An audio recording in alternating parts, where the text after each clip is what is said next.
أشهد أن لا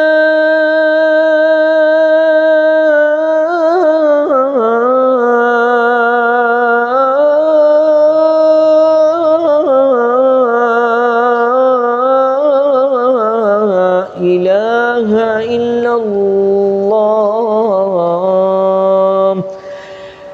سننے میں ایسا آتا ہے کہ جیسے یہ آخری لا الہ الا اللہ کی سر ہو، لیکن مروان بن قصاص صاحب نے اس کو پڑھا اس طرح، تو آپ تھوڑا بہت اس کی طرح کوشش کر رہے ہیں اس کو نیچے لانے کی. اب آپ دیکھ لیں کہ اشہد ان لا الہ الا اللہ کس طرح انہوں نے جلدی سے اور تیز اٹھایا ہے. اشہد ان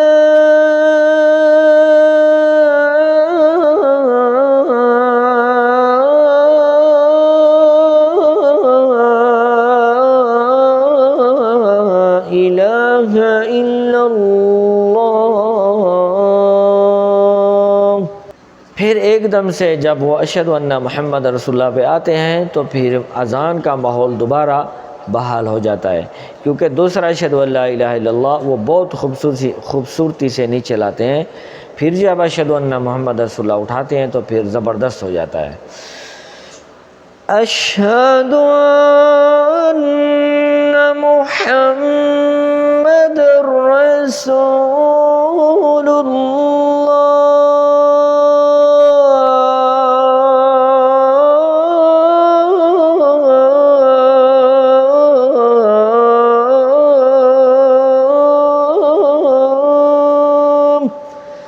دوبارہ اوپر پھر بحال ہو گیا. پہلا اشہد ان لا الہ الا اللہ بھی ان کا اسی طرح تھا. اب اس کے سر ہیں وہ آپ دیکھ لیں. اشہد ان محمد، کہیں نیچے نہیں آنا، سر کو کہیں نیچے نہیں لے کے آنا، بالکل اسٹریٹ سامنے رکھنا ہے. اشہد ان محمد رسول اللہ.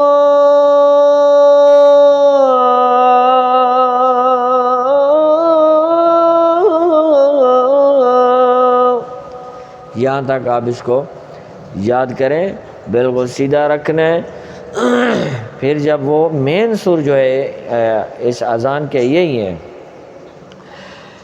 اشہد ان محمد رسول اللہ.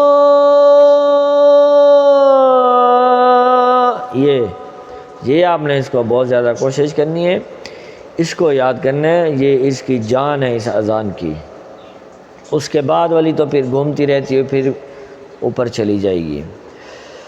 اشہد ان محمد رسول اللہ.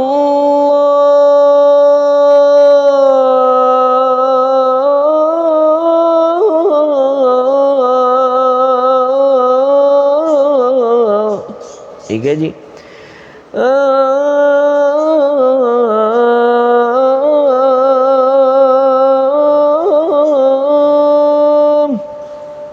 یہ آپ اس کو یاد کریں.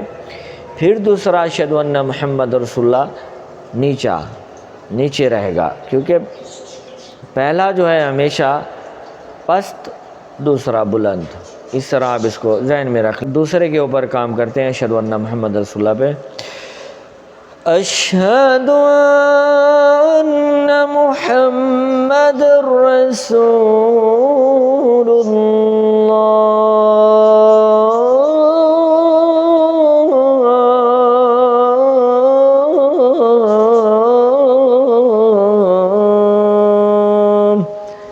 اگر آپ کی آواز بالکل سافٹ ہے تو آپ پلیز اذان پڑھا کریں، یہ گانے اور ان چیزوں کو چھوڑ دیں.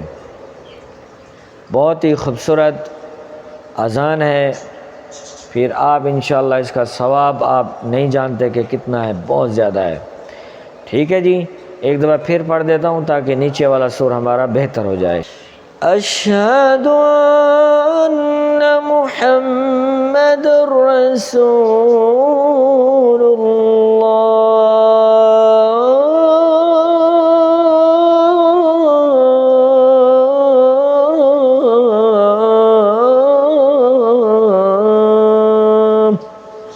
اس کو یاد کریں. کل ملیں گے انشاءاللہ پارٹ 3 کے اندر. اپنی دعاؤں میں یاد رکھیے گا.